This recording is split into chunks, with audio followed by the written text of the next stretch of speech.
बाळासाहेबांच्या तमाम शिवसैनिकांना तुमच्या ह्या अनिश गाढवेचा, बाळासाहेबांच्या लहानशा शिवसैनिकाचा आणि शिवसेनेच्या प्रवक्त्याचा मानाचा जय महाराष्ट्र. दसरा मेळावा अगदी तोंडावर येऊन ठेपलाय शिवसैनिकांनो. एव्हाना तुमच्या सर्वांची तयारी नक्कीच झालेली असेल. दसरा मेळाव्याला अगदी वाजत गाजत यायचं, विचारांचं सोनं लुटायला अगदी वाजत गाजत यायचं. दसरा मेळावा हा शब्द जरी कानावर पडला तरी बाळासाहेबांचा आवाज असा कानामध्ये घुमतो. जमलेल्या माझ्या तमाम हिंदू बांधवांनो, भगिनींनो आणि मातांनो, बाळासाहेबांचे ते शब्द जरी कानावर पडले तरी आजही अंगावर शहारा उभा राहतो. तेच मैदान, तेच ठिकाण, तीच जागा, तोच दिवस, तोच नेता, तोच पक्ष. हे सगळी बिरुद जर कोणाला शोभत असतील तर ती शिवसेनेच्या दसरा मेळाव्याला शोभतात. शिवसैनिकांनो, आजकाल राजकारणामध्ये सत्तांचा, संस्थांचा, पदांचा गैरवापर करून काही लोकांनी राजकीय पोरखेळ मांडलेत. काही लोकांनी राजकीय पोरखेळ मांडले. होय, पोरखेळ भातुकलीचे खेळच म्हणेन मी याला, लहान मुलांचे खेळ. पण याला राजकीय वरदहस्त मिळाले. आज दसरा मेळाव्याचं एक घाणेरडं स्वरूप एकनाथ शिंदे आणि टोळी महाराष्ट्राला दाखवायचा प्रयत्न करते. मागच्या वेळेस बीकेसीच्या ग्राउंडवर आपण पाहिलात. सध्या यांचा एक प्रयत्न चालू आहे की दसरा मेळाव्याच्या संदर्भात आम्ही बैठका घेतोय, आम्ही नियोजन करतोय, आमचे काय काय प्रयत्न चालू आहेत. अशा बैठकांच्या बातम्या तुम्हाला मीडियावर दिसत असतील. पण तुम्हाला यांच्या काही गोष्टींची मी आज पोलखोल करतोय. दसरा मेळाव्याच्या संदर्भात यांचं काहीच नियोजन नाही. कारण दसरा मेळावा हा मुळात असतो विचारांसाठी आणि एकनिष्ठ माणसांसाठी.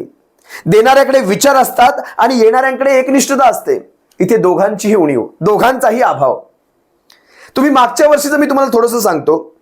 मागच्या वर्षी बीकेसीच्या ग्राउंडवर अगदी चौकोनी बंदिस्त करून ते आहे ते ग्राउंड पण यांनी वापरलं नाही, त्याला बंदिस्त करण्यात आलं. आणि त्या बंदिस्त ग्राउंडवर यांनी मुठभर माणसं जमा केली, ती पण 100-500 रुपये देऊन. तिकडे मला वाटतं विवेक पंडितांनी बरीच माणसं आणण्याचा एक प्रयत्न केला. विवेक पंडितांचं मला अजूनही माहिती आहे. विवेक पंडित असतील, अब्दुल सत्तार असतील, किंवा प्रत्येक आमदाराला एक कोटा ठरवून देण्यात आला होता. एवढी माणसं तुला घेऊन यायचीच आहेत. आता कशी आणतो कशी नाही ते तुझं तू ठरव. मीडियावाल्यांचे मला विशेष आभार इथे मानावेसे वाटतात, कारण मीडियावाल्यांनी यांची चांगली पोलखोल केली होती, विशेषतः अब्दुल सत्ताराची. लोकांना प्रश्न विचारले, जातायत कुठे? माहित नाही, मुंबईला चाललोय, घूमने के लिए जाना है, सत्तार भाई ने प्रोग्राम लगाया है, सत्तार भाई का कार्यक्रम है, मुंबई दर्शन आहे. अशा प्रकारची वक्तव्य तुम्ही मागच्या वर्षी ऐकलात. बऱ्याच महिला भगिनींना विचारलं, त्यांना सांगितलं फिरायला जायचंय, मुंबई दर्शन घडवतायत आमदार साहेब. त्यानंतर काही वयस्कर माणसांना विचारलं, त्यांना तर कशाची धांगपत्ताच नाही, का बोलवलंय तुम्हाला? तो मला वाटतं शासन आपल्या दारी आणि ही बीकेसीची सभा, याच्यात मला एक साम्य काय दिसतं माहितीये का? तुम्हाला मारून मुटकून माणसं आणावी लागतात. शासन आपल्या दारीमध्ये अख्खी जिल्हा परिषद कामाला लावली, सारी सेतू कार्यालय कामाला लावली, सरकारचं एकही डिपार्टमेंट ठेवलं नाही ज्यातली माणसं तिथे नसतील आणली. अगदी पोलीस भरतीतल्या ट्रेनी पोलिसांना देखील तिथे आणून बसावं लागतं. गर्दी दाखवावी लागते हो, गर्दी दाखवावी लागते. अगदी खतावाल्यांना देखील यांनी सोडलं नसेल. सरकारमान्य खताची जी दुकानं असतात ना, आता सरकारमान्य देशीची दुकानं आहेत ना, तिथल्याही माणसांना घेऊन या म्हणजे मिळवलं. इतकी वाईट परिस्थिती यांची. मीडियाने यांचे पोलखोल केले. आणि सगळ्यात दुर्दैवाची गोष्ट, त्या माणसांना ज्या प्रकारे आणलं पण नेताना त्यांना घेऊन गेले नाहीत. अर्धी लोक त्या ग्राउंडवर तशीच सोडली, कारण तुमचं काम झालं.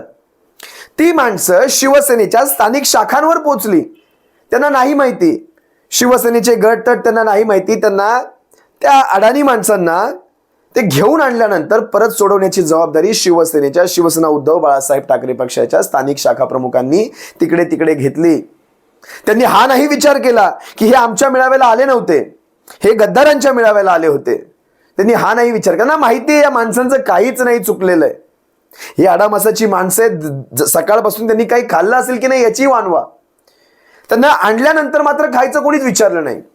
पण तुम्ही पाहिलं असाल, 3-3 कोटींचे मशीन ढोकळे बनवायला, खाकरा, फाफडा, थेपला, काय काय काय काय ते पदार्थ 3-3 कोटींचे मशीन जपानवरून आयात करण्यात आले होते. ते मशीन कुणाच्या खर्चातनं केले, कुणी त्याला पैसा दिला, हे अजूनही गुलदस्त्यात आहे. दुसरी गोष्ट, एसटी महामंडळाला जवळपास ज्या गाड्या वापरण्यात आल्या त्या पूर्ण दिवसभरासाठी पुढचे 2 दिवस स्थानिक गावागावांमध्ये एकही मुलांच्या, लहान मुलांच्या त्या शाळांसाठी असतील, विद्यार्थ्यांसाठी असतील बसेस नव्हत्या. कारण साऱ्या बसेस मुंबईला, सरकार यांचं, संस्था यांच्या म्हणजे महामंडळ यांच्या बाबतच झालं. त्यामुळे त्या एसटी महामंडळाच्या बसेस वापरल्या, त्या बसेसला खरंच त्याचा मोबदला किंवा परतावा दिला गेला का? अजूनही गुलदस्त्यात. जवळपास 25 ते 30 कोटींच्या आसपास या साऱ्या नियोजनाचा खर्च झाला. 25 ते 30 कोटींच्या पुढेच असेल कदाचित हा खर्च, त्याच्यापेक्षा जास्तच असेल. हा खर्च कुणी केला याच्याबद्दल अजूनही कोणीही ब्रश शब्द काढलेला नाही. त्या लाईट सिस्टम असतील, ते सारं कॉर्पोरेट वातावरण असेल, सगळं त्या ग्राउंडला सजवण्यात आलं. हा खर्च कुणी केला अजूनही गुलदस्त्यात आहे. तुम्हाला काही गोष्टी सांगतो शिवसैनिकांनो. दसरा मेळाव्याच्या फरकाबद्दल मी तुम्हाला सांगतो. एक काळ असा होता, बाळासाहेबांना हे ग्राउंड मिळणार नव्हतं, छत्रपती शिवाजी पार्काचं ग्राउंड मिळणार नव्हतं. बाळासाहेबांनी सांगितलं, माझी सेना भवनाच्या समोर माझी गाडी उभी करा, त्या गाडीच्या टपावर मी बसतो, माईक मला तिथे द्या, तिथून माझा दसरा मेळावा होईल. शेवटी ते पार्काचं ग्राउंड मिळालं. पण लक्षात घ्या, दसरा मेळावा म्हणजे कॉर्पोरेट इव्हेंट नाही. दसरा मेळावा म्हणजे त्या 2 तासामध्ये जे विचार आम्ही वाटतोय लोकांना, जे विचार आम्ही महाराष्ट्राला देतोय, ते महत्वाचं असतं. हा कॉर्पोरेट इव्हेंट नसतो. त्याचाच फरक पहा. ज्यावेळेस बीकेसीचं मी तुम्हाला सांगितलं, बीकेसी नंतर तुम्ही शिवाजी पार्कात पाहाल, सकाळी गावागावातून जी लोक आली होती, त्यांनी जी ग्रामीण भागातून होती, विशेषतः काही जणांनी आपल्या चटणी भाकऱ्या आपल्या बॅगेत घालून आणल्या होत्या. तिथे बसून ते झाडाच्या आडोशाला बसून खात होते. पण जे लांबून आले त्यांनी, कारण ते टिकणारं नसेल, ती भाकरी शिळी होणार असेल, तर त्यांनी पीठ आणलं होतं, चटणीचं सामान आणलं होतं. त्यांनी पार्कातली पडलेल्या लाकडांचे ते लाकडं जमा केली, चूल पेटवली आणि त्या चुलीवर तवा ठेवून ते भाकऱ्या थापायला लागले. पोलिसांनी मज्जाव केला असेल, पण नंतर पोलिसांना कळालं ही माणसं ही मेळाव्यासाठी आलेत आणि यांना जेवणाची सोय म्हणून स्वतःच्या भाकऱ्या स्वतः थापतायत. पोलिसांनी त्यांना अडवलं नाही. नंतर फरक पहा ना, आपल्या कष्टाची भाकरी आपल्या सोबत घेऊन आले. इथे पैशासाठी नाही चाललंय काही, इथे काही मिळणारे म्हणून नाही आलेत. स्वतःच्या खिशातल्या पैशाने त्या ट्रेनचं तिकीट काढलं असेल किंवा बसचं तिकीट काढलं असेल आणि तिथपर्यंत आले, त्या भाकऱ्या भाजल्या, स्वतःच्या भाकऱ्या स्वतः खाल्ल्या, विचार घेतले आणि परत आपापल्या गावी गेले. हा फरक असतो. ह्या गद्दारांना हेच कळालं नाही की शिवसेना हे रसायनमुळे त्यांना कळालंच नाही काय आहे ते. त्या पार्कात मागच्या वर्षीचं मला अजूनही आठवतं, मी स्वतः तिथे होतो. पावसामुळे चिखल झाला होता, मुंग्या होत्या, तरी शिवसैनिकांनी कुठलीही तक्रार केली नाही, की कंप्लेंट केली नाही की बसायला नीट जागा नाहीये. त्याच्यात देखील जवळपास 2.5 ते 3 लाख शिवसैनिक एकाच दिवशी एकवटले होते. 2.5 ते 3 लाख. माध्यमांना यांनी प्रेशर टाकून सांगायला सांगितलं 20,000 30,000. आता माध्यमांनाही कळतंय 20,000 30,000चा हा क्राऊड नाही, आज जवळपास 3 लाखांपर्यंतचा क्राऊड गेलेला आहे. तुम्हाला एक फरक सांगू, आणखी एक फरक सांगतो तुम्हाला. छत्रपती शिवाजी महाराज हे पार्क, शिवाजी पार्क आपण ज्याला म्हणतो, शिवतीर्थ म्हणतो, ह्या पार्काचा एरिया तुम्हाला सांगतो. आताच्या वेळेस ह्यांनी का बरं तो रेटा लावला नाही की आम्हाला ते ग्राउंड मिळावं, कारण शिंदे टोळी कधी हा रेटा लावणारच नाहीत. हे तुम्हाला मी आज सांगतो. कारण शिंदे टोळीला माहिती आहे छत्रपती शिवाजी महाराज पार्क यांना आधी ओवळ मैदान, आझाद मैदान आणि शिवाजी पार्क असे हे 3 ऑप्शन यांनी ठेवले होते. यांना माहिती आहे आपल्याला शिवतीर्थ नकोच आहे, कारण शिवतीर्थाची आणि ह्या शिंदे टोळीची अडचण काय मी तुम्हाला थोड्याच वेळात सांगतो. लक्षात घ्या, यांना कधीही शिवाजी पार्क पाहिजेच नव्हतं. यांना वाटलं बरं झालं कोर्टाने आमची इज्जत वाचवली, कमीत कमी हे कोर्टानेच हे ग्राउंड शिवसेनेला देऊ केलंय, ओरिजिनल शिवसेनेला देऊ केलंय, त्यामुळे आमच्या गद्दार टोळीचा इथे तो काय म्हणतात ती इज्जत वाचायचं काम झालं. कसं ते ऐका. ओवळ मैदान हे आहे 22 एकरचं, आझाद मैदान हे आहे 25 एकरचं आणि छत्रपती शिवाजी महाराज पार्क आहे 29.8 एकरमध्ये, 29.8. आता ओवळ मैदान 22 एकर, तर ह्यांना हे मैदान ह्यांनी सोडलंय, म्हणजे ओवळचा मी विषय पुढे वाढवत नाही. ओवळ 22 एकरचं होतं, पण आझाद मैदान ह्यांनी घेतलंय ना सध्या ह्यांच्या मुठभरांच्या त्या मेळाव्यासाठी, जमलेल्या माझ्या तमाम गद्दार बांधवांनो, तमाम कसले जमलेल्या माझ्या बुडभर गद्दारांनो आणि स्टेजवर बसलेल्या अर्ध्यांनो, सारे एक जातीचे, एका माळेचे गद्दार आहे, सगळे जातीवंत गद्दार. 25 एकरचं हे ग्राउंड आहे आझाद मैदान. ह्याचं मी माहिती काढली. ह्याच्यामध्ये सभांसाठी किंवा राजकीय कार्यक्रमांसाठी रिझर्व जो आहे ना तो आहे फक्त 14 एकर. आता ह्या 14 एकर मध्ये जवळपास 3 ते 4 एकर मध्ये हे स्टेज घालणार. लक्षात घ्या तुम्ही मी काय म्हणतोय. 3 ते 4 एकर मध्ये हे महाभव्य स्टेज घालणार. त्या 4 एकरच्या पुढचा 2 एकरचा भाग हे मोकळा ठेवणार. रेड कार्पेट घालणार किंवा मोकळा ठेवणार आणि उरलेल्या 6 ते 7 एकर मध्ये 2-2, 3-3 फुटांचा अंतर ठेवून खुर्च्या मांडणार. लक्षात घ्या शिवसैनिकांनो, खुर्च्या मांडल्यानंतर गर्दी ही पांगली जाते, गर्दी ही विभागली जाते. दिसताना दृश्य तुम्हाला फार मोठं दिसतं, पण ज्यावेळेस खुर्च्या मांडल्या जातात त्यावेळेस ती गर्दी विभागून दिसत असते. आता लक्षात घ्या 6-7 एकरामध्ये ह्यांचा मेळावा होऊन जाणार.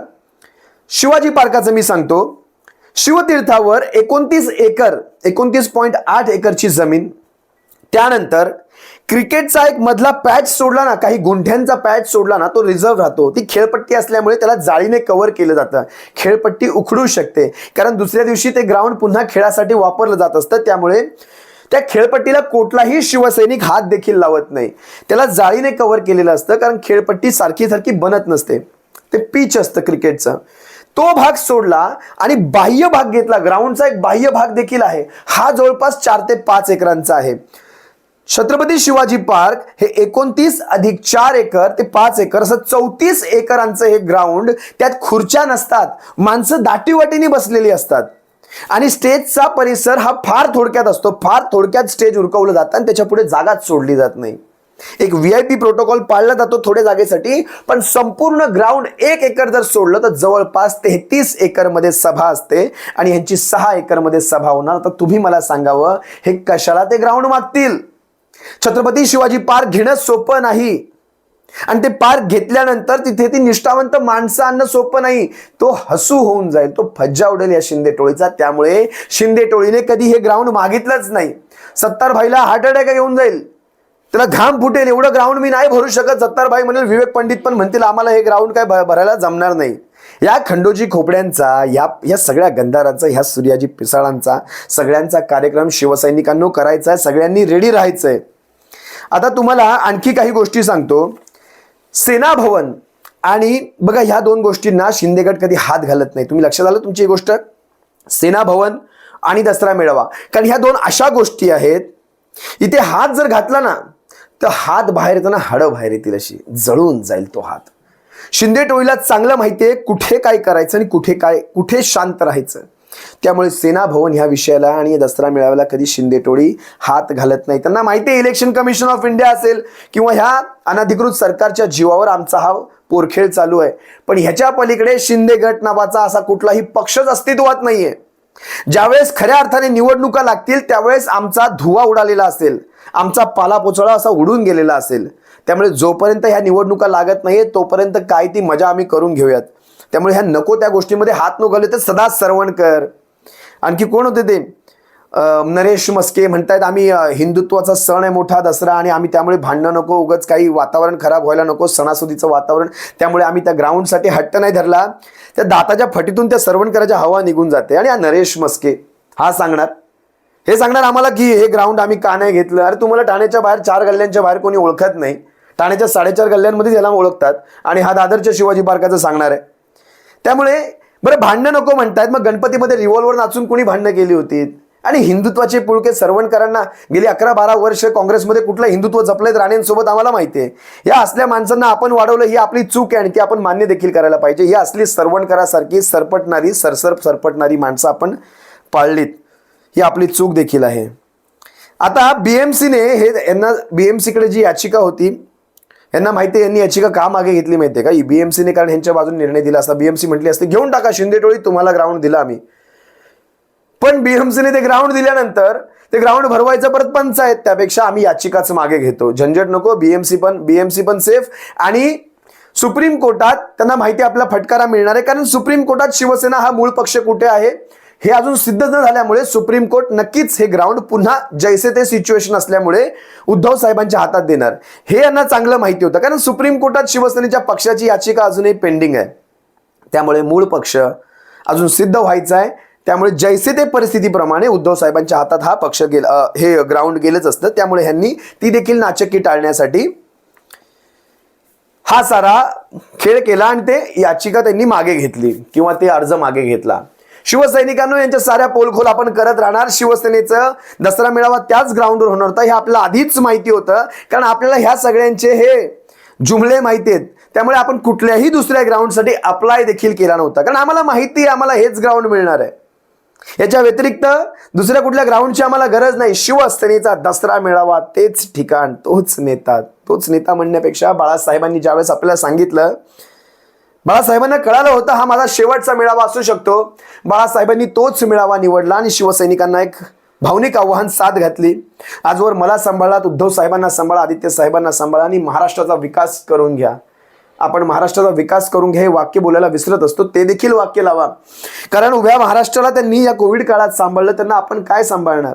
त्यांचं हे म्हणणं होतं बाळासाहेबांचं की तुम्ही महाराष्ट्राचा विकास करून घ्या आणि तेच कार्य शिवसैनिकांनो तुम्हा आम्हाला जोमाने पुढे न्यायचं आहे.